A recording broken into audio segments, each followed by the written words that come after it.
자, JS 선택자에서도 우리가 CSS에서 사용됐던 선택자를 그대로 사용할 수 있다.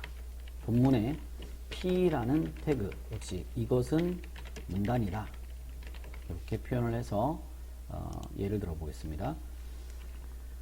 자, 스트링 다음에 본문에 있는 저 P를 갖다가 역시 클릭했을 때 CLICK 클릭했을 때 다음 같은 펑션 안에 있는 정보를 실행시킬 거다.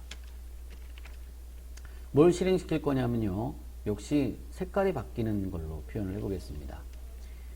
P를 클릭하면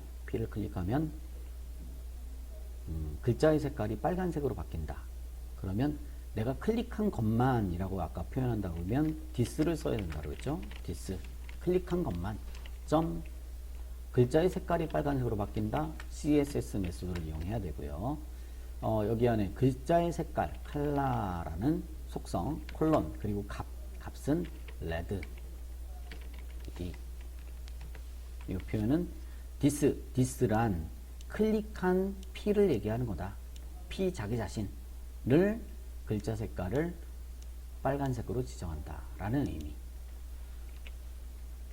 결과를 확인해 보면요, P를 클릭했을 때 글자 색깔이 빨간색으로 바뀐다. 자, 그런데 얘를 이제 복사를 해서 하나의 P에는 클래스 이름을 부여하고요, 두 번째 P에 클래스 이름을 부여해 볼게요. 얘는 이름을 P, 그 다음에 P 태그의 ID 값을 또 구분해서 P 클래스 문단이다. 요거는 ID 문단이다. 그럼 여기 이제 화면에 표시가 되겠죠. 자, 기존에 있는 요 코드를 제가 두 번을 복사를 할게요. 두 번을 복사를 해서 앞쪽에는 점 찍고, 그리고 두 번째 거는 샵 찍고, 그리고 나서 우리가 일반적으로 잘 알고 있는 색깔 그 레드 그린 블루로 지정을 해볼게요. 블루. 그러면 얘가 의미하는 바가 바로 우리가 이 예제는 바로 이런 얘기입니다. CSS에서 사용했던 선택자를 그대로 사용할 수 있다. 그 선택자는 바로 요 스트링 둥근 가로 안에 쓰게 되는데 싱글 또는 더블 쿼테이션을 묶어서 쓰게 되어 있고요.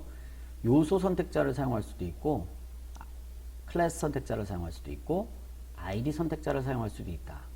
얘의 각각의 의미는 요 요소 선택자는 이 셋을 다 가리키는 거예요.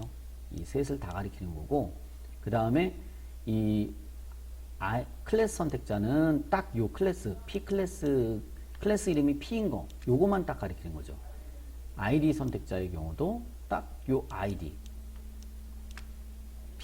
ID가 P인 요거만 딱 선택을 하는 거죠. 자, 그런데 우리가 전부 다 this라고 했기 때문에 어차피 클릭한 것만 바뀌는 거죠. 만약에 내가 ID 문단을 클릭했다라고 하면 이거는 두 가지가 같이 동작을 하는 거죠. 여기 요 P도 동작하는 거고 여기 있는 요 샵 P도 동작을 하는 거다.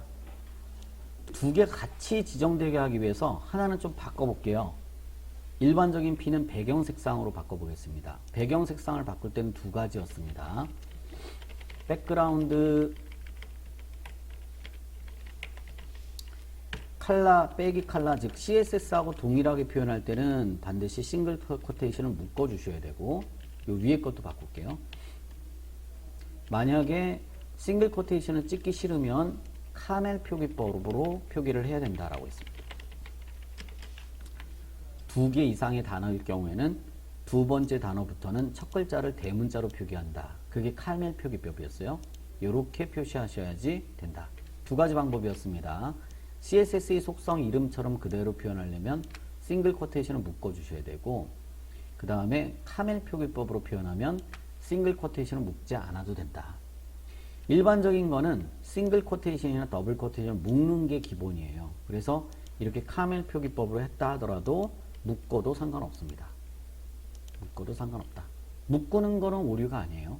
그러나 내가 묶기 싫다, 즉 생략이죠. 생략하고 싶다면 두 단어 이상은 카멜 표기법으로, 만약에 한 단어일 경우는 그냥 생략해도 됩니다. 싱글 또 더블 쿼테이션을 찍으셔도 되고 생략해도 되고. 자, 그러면 이제 한번 눌러볼게요. 이렇게 두 개가 다 서로 다른 속성이니까 둘 다 지정이 되겠죠. 그리고 주의사항이 CSS하고 달라요. 얘는 JS입니다. 캐스케이딩이라는 그런 개념 없어요. 자, 끝에 있는 코드가 바로 적용됐다라는 건 아까 확인을 하셨죠. 자, 여기까지가 바로 세 개의 우리가 CSS에서 기본적으로 많이 썼던 그리고 가장 기본형 선택자 세 가지, 요소 선택자, 태그 ID 선택자, 클래스 선택자에 대한 선택자를 바로 이 JS에서도 그대로 사용할 수 있다라는 거였습니다.